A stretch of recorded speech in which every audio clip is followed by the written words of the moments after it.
If you've never had to deal with a power-tripping HOA Karen, count yourself lucky. But if you have, and you've lived through the ridiculous, the petty, and the outright illegal, then you'll understand exactly why this story is going to hit a little differently. It's not just about one nosy neighbor with too much free time and a clipboard addiction.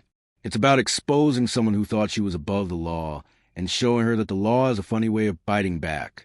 My name's Darren, and about a year ago, I moved into what I thought was going to be my peaceful, forever home. A quiet little suburban cul-de-sac where people wave from their driveways. Kids rode bikes until sunset, and the biggest neighborhood scandal involved someone's Amazon packages getting delivered to the wrong porch. The HOA wasn't something I thought about much when I bought the house. They seemed fine on paper. Basic lawn care rules, no neon pink fences, standard stuff. Harmless, or so I thought. I should have known better the moment I met Karen. Karen wasn't just on the HOA board. She was the HOA board, at least in her mind. Middle-aged, sun hat in place. Clipboard practically glued to her hand, and a permanent look like she just sniffed something sour. You know the type. She made herself known on day one. Knocked on my door with a welcome to the neighborhood packet that felt less like hospitality and more like a list of demands. Lawn height, trash bin schedules, holiday decoration limits, vehicle types approved for parking. She practically dared me to push back. At first, I played nice, smiled, nodded, figured she'd get bored and move on. She didn't. It started small. Passive-aggressive notes slipped into my mailbox about unsightly garden tools, left visible for more than 24 hours. Warnings about the aesthetic impact of my recycling bins being out an hour early. Veiled threats about documenting every infraction just in case. All this over things my immediate neighbors either did themselves or didn't care about. I laughed it off. I mean, how serious could it get? Then the tickets started. At first, they looked legit. Official-looking envelopes, printed tickets citing obscure HOA codes I didn't even know existed. $25 here, $50 there. Infractions that seemed pulled from thin air. Failure to align vehicle tires parallel to curb or unauthorized front porch ornamentation. Silly, right? I thought so too. Until I noticed something strange. None of these tickets came through official HOA channels. No signatures from the board. No paperwork matching the HOA's official records. Just Karen's name scribbled at the bottom, sometimes with a snarky little comment. Still, I figured it was harmless. I wasn't paying them, obviously. I even asked the HOA treasurer about it during a neighborhood meeting. His confused expression told me everything. We don't issue tickets. We issue warnings. Fines go through formal channels. This isn't us. That's when it hit me. Karen wasn't just enforcing rules. She was inventing them, manufacturing fake citations to bully residents into obedience. I wasn't the only one. A few of my neighbors mentioned the same thing. Odd tickets appearing on windshields, taped to doors, slipped under mats. All of them citing the HOA. All of them unofficial. Most people just paid them to avoid conflict, assuming it was real. Karen was pocketing cash under the table, playing sheriff in a neighborhood that hadn't even elected her properly. It would have been easy to lose my temper, to storm over and call her out in front of everyone. But remember, I'm not Karen. I don't swing hammers where a scalpel will do. Instead, I got methodical. I started collecting the tickets, photographing them, cross-referencing every violation with the HOA's actual rulebook, documenting dates, times, and, crucially, watching Karen's routine. Because every scam has a pattern, and Karen's wasn't subtle. She'd make her rounds on Tuesday mornings and Thursday afternoons like clockwork, clipboard in hand, stopping at houses she thought wouldn't fight back. And always, she'd swing by City Hall afterward. That part confused me at first. What did City Hall have to do with HOA nonsense? But then I started asking quiet questions. A friend in the clerk's office mentioned seeing Karen dropping off neighborhood compliance paperwork. That's when the bigger picture snapped into focus. Karen wasn't just fabricating HOA tickets. She was trying to make them stick with the city, filing bogus reports to build a case against residents she didn't like, hoping small infractions would add up to something the city would enforce. Except City Hall doesn't take kindly to being used as a weapon. Armed with my documentation, I began crafting my response. Not loud, not flashy, but thorough. I compiled every fake ticket, every neighbor story, every irregularity in her paperwork. I pulled public records of what she'd submitted to the city, easily accessible, and damning when compared to the HOA's official files. None of it lined up. Dates were falsified. Photos misrepresented. In some cases, she'd even photoshopped evidence to back her claims. It was fraud, plain and simple. But I wasn't ready to strike just yet. I wanted Karen fully exposed, not just fired from her fake throne, but disgraced in a way that would follow her to whatever cul-de-sac she terrorized next. So I did something Karen never expected. I invited her to escalate. I started breaking her rules on purpose, leaving garden tools out, parking half an inch off center, flying flags on non-approved holidays. Each time, another ticket appeared, another piece of evidence stacked neatly in my growing file. And then I paid one, not in cash, not in check. I wrote a receipt to Karen's Neighborhood Compliance Fund and deposited it directly to the HOA's treasurer, with a note explaining what I'd done. That's when the treasurer, the only other person on the HOA with a shred of integrity, realized the depth of Karen's scam. Now I had an ally, someone inside the HOA, someone who could testify. It was time to make my move. First stop, City Hall. I scheduled a meeting with the head of code enforcement and laid out everything. The fake tickets, the altered paperwork, the harassment, the fraudulent filings. I showed how Karen was abusing HOA stationery to fabricate authority she didn't have. And then, like the cherry on top, I presented the receipt from the payment I'd routed through proper HOA channels, which, according to their bylaws, Karen wasn't authorized to collect or spend. City Hall didn't just listen. They acted, because when you start falsifying municipal records, it's no longer a neighborhood spat. It's a legal issue. Karen didn't see it coming, but she was about to. When I walked into City Hall for that meeting with the head of code enforcement, I wasn't sure what kind of reaction I'd get. I expected, at best, polite indifference. After all, HOA disputes are a dime a dozen, and Karen wasn't exactly writing headlines outside our neighborhood. But the moment I laid out my evidence, the stack of fraudulent tickets, the doctored photos, the fake violations filed with their office, something changed. The woman behind the desk, a no-nonsense type who'd clearly dealt with her share of entitled suburban tyrants, leaned back in her chair and gave me a look that said, "Oh, we've been waiting for this one." Because as it turns out, Karen wasn't just a nuisance to the neighborhood. She'd been a thorn in City Hall's side for years, filing complaints, making demands, wasting hours of public employees' time over things like grass height and mailbox colors. They'd chalked it up to typical HOA busybody nonsense. Until now, what I brought them wasn't petty. It was criminal. The city launched a formal inquiry. Quietly, carefully. They didn't want to tip her off just yet. Instead, they started pulling records, every document she'd submitted, every photo she provided, every so-called violation she claimed was harming the neighborhood's property values. And what they found lined up perfectly with my evidence. Falsified dates, doctored images, signatures that didn't match, entire citations fabricated out of thin air. Karen wasn't just making up HOA rules. She was trying to weaponize city enforcement through fraud. Meanwhile, I kept playing my part. Calm, compliant, outwardly oblivious. I fixed the violation she cited, only to receive new ones days later. I let her hang herself with more fake tickets, more bogus reports. All of it documented, time-stamped, preserved. What Karen didn't know was that her world was already shrinking. The HOA treasurer, my new ally, quietly informed the rest of the board what was happening. At first, they were skeptical. Karen had ruled through intimidation for so long that many of them assumed she must be operating within the rules, however ridiculous they seemed.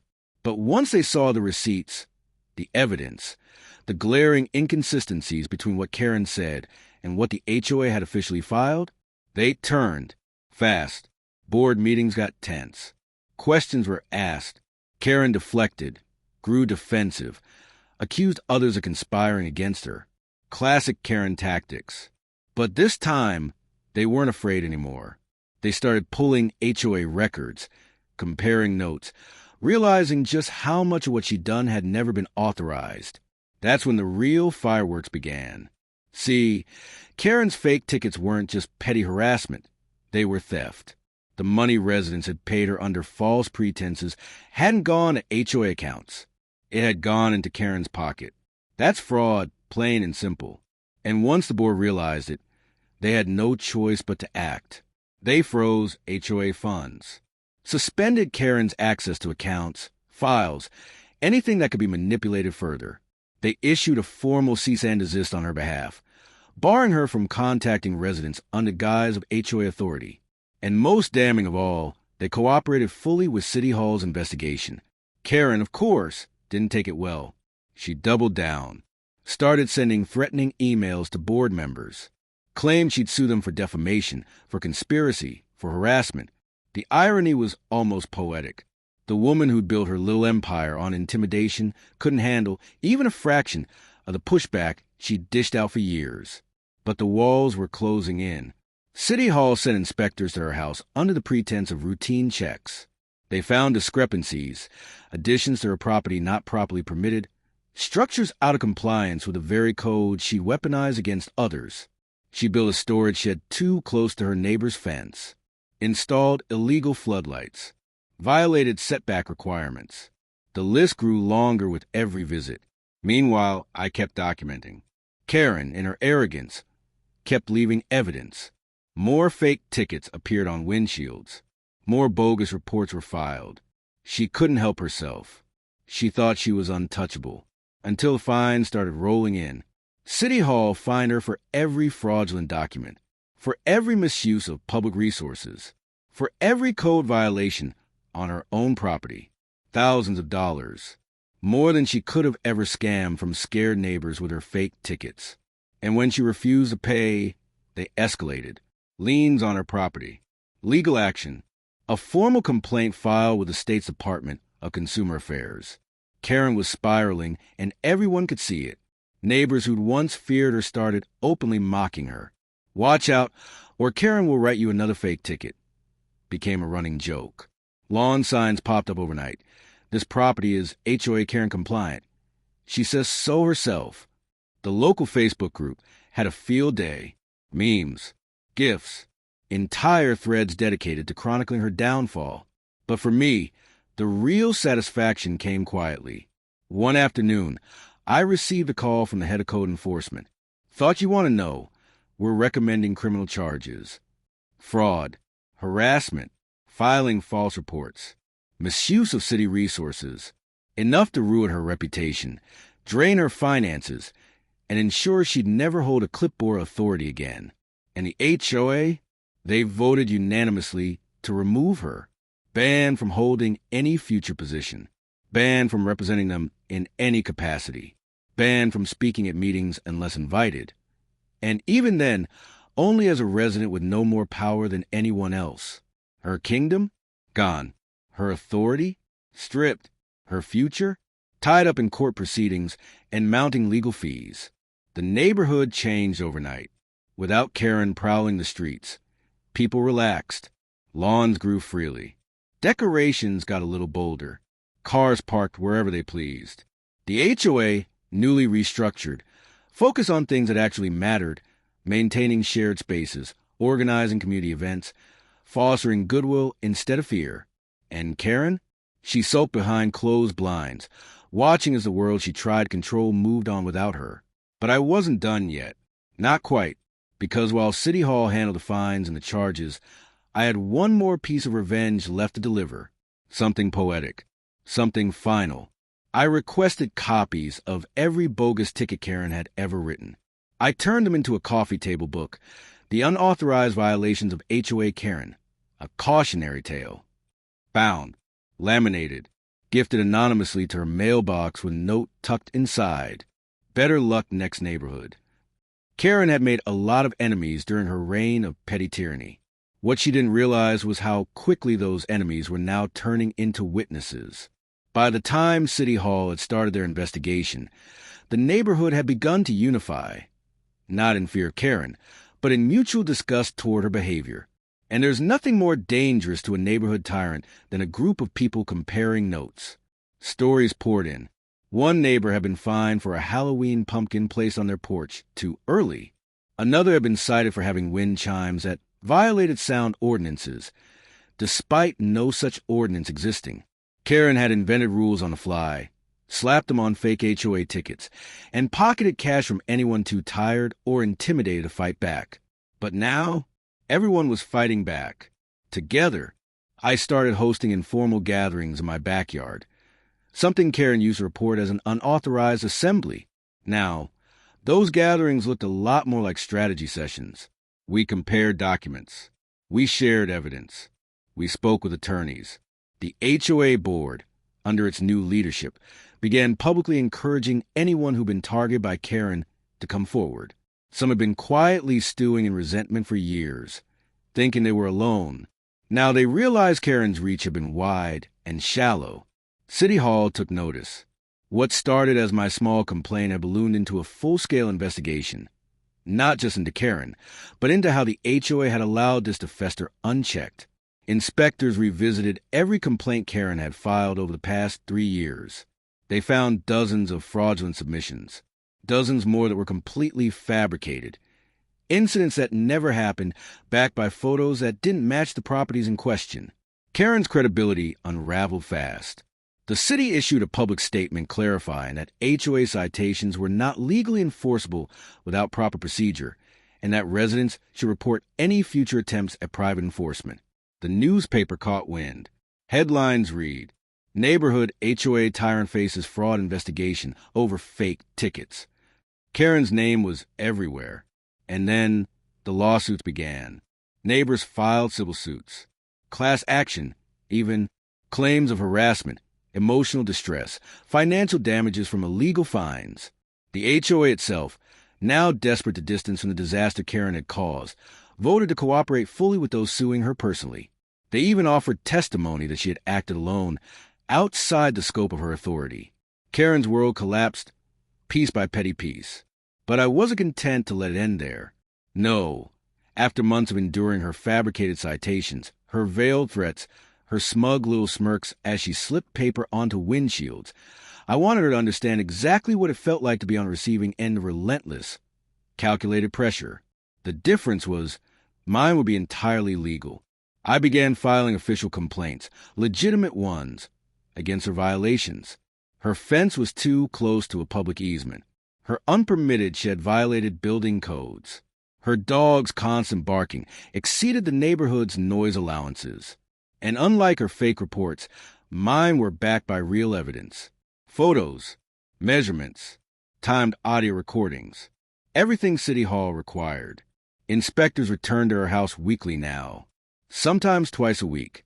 Each time they found something new. Fines stacked up. Notices of violation multiplied. Karen, who once proudly patrolled the neighborhood like some self-appointed sheriff, now couldn't step outside without another reminder that she'd lost every ounce of control she thought she had. Her social circle vanished. Friends who had once sipped wine with her during HOA meetings stopped returning her calls. She was radioactive, a walking cautionary tale, the woman who tried to rule through petty paperwork only to drown in it. Meanwhile, the neighborhood flourished. Without Karen's interference, people breathed easier. Children played without fear of a stranger photographing their sidewalk chalk for some contrived violation. Decorations stayed up longer. Lawns grew naturally. Porch swings creaked into the evening without threat of a ticket. The HOA refocused on things that mattered, improving shared spaces, hosting events, fostering the community Karen had spent years tearing apart. Ironically, it was during one of those community barbecues, the kind Karen would have written 5 complaints about, that I got the news. City Hall had finalized their decision. Karen wasn't just being fined anymore. She was being charged, officially, filing false municipal documents. Fraud, harassment, abuse of authority. Enough to earn her a court date, not just a slap on the wrist. And her punishment? Financially devastating. Publicly humiliating. I heard from a friend at City Hall that Karen tried to fight it. Of course she did. claiming she was being targeted, that this was all a conspiracy to ruin her. But conspiracy theories don't hold much weight when the evidence is a mountain and you're standing alone at the bottom. The fine stuck. The charges held. The liens remained. Her house, once the pristine model of HOA perfection, now sported a foreclosure notice on the door. The neighborhood watched with quiet satisfaction. Some even took bets on how long before the for sale sign appeared on her lawn. It didn't take long. But for me, the best moment came later. You see, Karen had always strutted around with her fake tickets like they were gospel, as if she had the power to ruin someone's day with a slip of paper and a scribbled signature. I wanted her to understand, truly, what it felt like to be on the receiving end of official documentation she couldn't ignore. So, on the day her fines became liens, I had one last delivery made to her porch. A framed, glossy reproduction of the very first fake ticket she'd ever issued to me. Beneath it, in bold letters, "Return to sender, fraudulent and null." No note, no signature, just a symbol. A full-circle reminder that her petty paper trail had finally led her here, alone, defeated, and completely undone. Neighbors say she cried when she found it. Others say she tore it up on the spot. Either way, it didn't matter. The message was clear. Karen's reign was over. And this time, no amount of fake paperwork would save her. Justice, they say, moves slowly, but when it finally arrives, it hits like a freight train. That's exactly how it felt watching the final stages of Karen's downfall unfold. For months, she'd walked around with her head held high, believing herself untouchable, believing her fake tickets, her fake authority, and her fake power would somehow protect her from the consequences. But in the end, all she'd managed to do was build a trap that she fell into herself. City Hall wasn't done with her. After the fines, the liens, and the charges, the investigators dug deeper. Turns out Karen's antics stretched beyond our neighborhood. Other communities, nearby HOA boards, even county inspectors had similar horror stories of her compliance reports and fraudulent paperwork. What started as a local scandal quickly escalated into a regional embarrassment. Her name, once whispered in fear at HOA meetings, became a joke on community message boards. Memes circulated online. Karen's compliance citation became a running gag in suburban Facebook groups across the state. And me? I watched it all unfold from the comfort of my newly peaceful home, surrounded by neighbors who now consider me something of a folk hero. They started calling me the guy who broke the HOA queen. I didn't need the title, but I won't lie. It felt good knowing people finally stood up to her.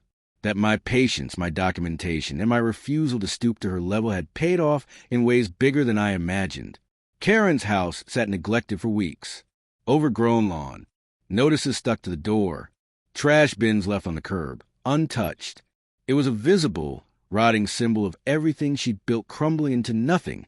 Eventually, a for sale sign appeared, though rumor had it the bank, not Karen, had listed it after she defaulted on her mounting debts. Her legal battles drained her dry, attorney fees, court costs, settlements with neighbors she'd wronged. She tried to fight every step away, but the evidence was too stacked, the walls too close. She disappeared overnight. No moving truck, no goodbyes, no attempt to salvage what was left of her reputation. One day she was there. The next her blinds were drawn, the house dark, like a villain slinking offstage after the final act. Some said she'd moved in with family. Others whispered she'd left the state entirely. Wherever she went, one thing was certain. She'd never rule another neighborhood again.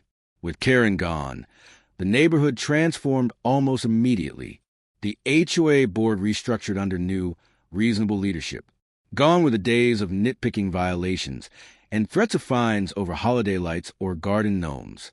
Instead, meetings focused on real improvements, cleaning up the park, fixing potholes, organizing actual community events. For the first time in years, people showed up voluntarily, eager to participate rather than defend themselves. Neighbors stopped hiding behind closed blinds. Kids played freely. Lawns grew naturally without fear of anonymous citations. People waved, barbecued together, swapped tools and stories like a neighborhood should. It wasn't perfect, no community is, but it was ours again, free from Karen's reign of pettiness. And the HOA, they adopted a new policy. Clear, transparent guidelines. No more random enforcement. No more hidden fines. Any action required majority board approval and had to be documented properly. They even hired a legal consultant to audit every HOA communication, moving forward to ensure no one could ever repeat Karen's mistakes. They named the new regulations informally after her, the Karen Clause, a permanent reminder of what happens when someone abuses power unchecked. City Hall sent out a notice months later. Karen had pled no contest to multiple counts of fraud and harassment. Part of her settlement included a permanent ban from holding any future HOA or civic leadership positions anywhere in the county. A small win, perhaps, but one with big symbolism. She couldn't weaponize her clipboard again. I celebrated quietly, not with champagne or parties. Just a long walk through my neighborhood, breathing in the peace she could no longer disturb, watching as new families moved in, unaware of the battle that had been fought to protect the freedoms they now enjoyed. Freedoms as simple as where to park, what flowers to plant, or whether they could hang a wind chime without fear. One afternoon, as I trimmed my hedges, a task Karen would have undoubtedly critiqued, I noticed a delivery truck pull up to her former house. A young couple stepped out, excited, clutching keys and paperwork.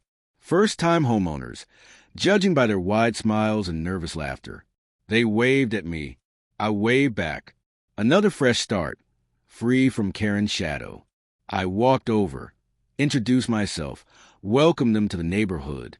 They asked, innocently, about the previous owner. I smiled, shrugged. Just someone who forgot this place was meant for living, not controlling. They laughed, invited me for coffee. We talked about gardens, fences, kids, pets, the normal things neighbors should discuss. Not fines, not citations, not fabricated violations. It felt good, like closure, like winning. But the real victory wasn't just Karen's downfall. It was the neighborhood's rebirth, the restoration of trust, the quiet understanding that standing up, even in small ways, matters, that one person's patience and persistence can unravel years of bullying. I kept the fake tickets, though not as trophies, but reminders, tucked in a drawer, bound together with a rubber band. A stack of worthless papers from a woman who thought she could rewrite the rules to suit her whims. Sometimes I look at them and smile, not out of malice, out of relief, out of pride, because in the end, Karen didn't just lose her fake authority. She lost the neighborhood's fear. And that's the kind of victory no fine, no fee, no fraudulent ticket can ever erase. Life has a way of teaching people like Karen the hard lessons they never wanted to learn. For years, she had believed herself above consequences, above the law, above reason, even above basic decency.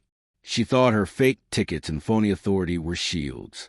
In the end, they became the very things that dismantled her. Months after Karen vanished from a neighborhood, life settled into a new normal.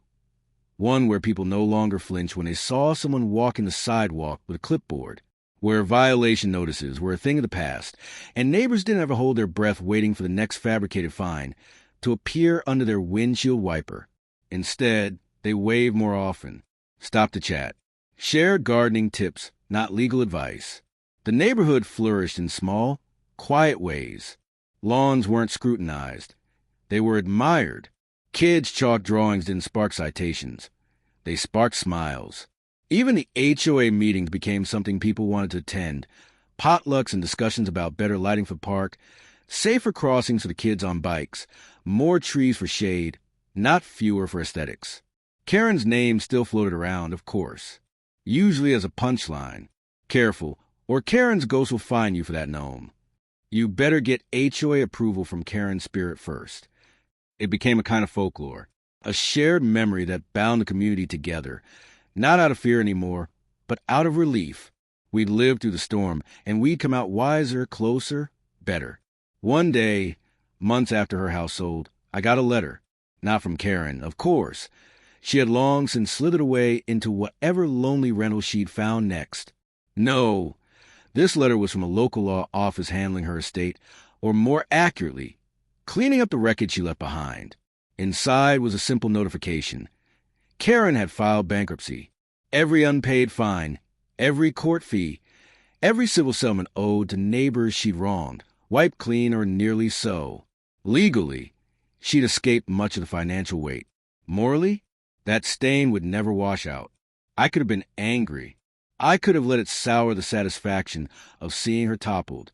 But honestly, I wasn't, because bankruptcy doesn't clear reputation. It doesn't scrub headlines from the internet. It doesn't make neighbors forget how she made them feel. Karen had escaped her debts, sure, but she hadn't escaped the truth. Her downfall wasn't measured in dollars. It was measured in the looks people gave her now, not fear, but pity, in the friends who stopped calling, in the family who stopped defending her, in the fact that she'd gone from self-appointed queen of the cul-de-sac to a cautionary tale whispered about behind closed blinds. Meanwhile, my life moved on, better than before. I expanded my circle, got involved in real community projects, not fake compliance, but real improvements, volunteering at the park, helping with local drives, even joining a committee that worked with City Hall to establish clearer boundaries for HOA oversight. After all, if Karen had taught us anything, it was the danger of unchecked petty power. The irony? That committee eventually helped pass new county regulations that made it harder than ever for rogue HOA enforcers to operate unchecked. Any future Karen wannabes would now face strict oversight, clear documentation standards, and swift consequences for stepping out of line. Karen's actions hadn't just ended her reign. They'd reshaped policy for the better. Not because she meant to, but because people like her forced change by showing everyone exactly what abuse looks like. One afternoon, I walked past her old house. The young couple who bought it had painted the shutters a cheerful blue. Kids' bikes littered the driveway. Flower pots lined the porch rail. Life had returned to the house, as it was breathing again after years under Karen's suffocating rule. They waved at me. I waved back. "Looks great." I called, "Thanks." "The old owner really let things go, huh?" The husband laughed. I just smiled. You could say that. They didn't need the full history. They were writing news stories there now. Stories without fines or fake tickets or late-night anxiety about whether their trash cans were 1 inch too far from the curb. In the end, Karen taught me something important. That true revenge isn't about crushing someone beneath your boot. It's about outlasting them, outgrowing them, living so well, so freely, so joyfully, that their memory fades into irrelevance. Karen faded. The neighborhood thrived. And me? I kept my little stack of fake tickets in a drawer, next to my spare house keys and old warranties. Not as trophies, as reminders. Proof that even the loudest bullies eventually run out of ink. Sometimes, when I see a new neighbor struggling with a petty rule, or a nosy neighbor, I tell them this story. About the woman who thought she could write her own laws. About the man who turned her in, watched her fall, and lived to see the neighborhood heal. They always laugh. They always thank me. And they always ask, "What happened to Karen?" I tell them the truth. She's gone. But the lesson? That's still here.